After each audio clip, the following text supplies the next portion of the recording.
ആ മരണത്തിന് ശേഷമുള്ള ഖബർ ജീവിതത്തെ കുറിച്ച് ഏതെങ്കിലും ഒരു മനുഷ്യൻ അറിഞ്ഞിരുന്നെങ്കിൽ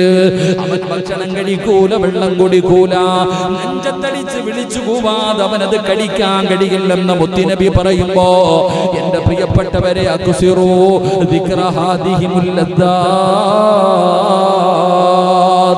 സർവ്വ സുഖങ്ങളെയും സർവ്വ സന്തോഷങ്ങളെയും തകർത്ത് കളയുന്ന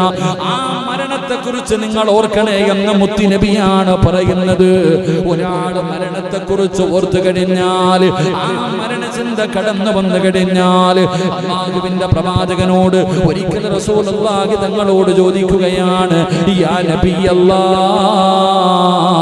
മൻ അക്സറൻ നാസി വഅഹ്സമുൻ നാസ്. അല്ലാഹുവിന്റെ പ്രവാചകൻ സല്ലല്ലാഹു അലൈഹി വസല്ലമ തങ്ങളോട് ഒരനുചരം ചോദിക്കുന്നു, യാ റസൂലല്ലാഹ്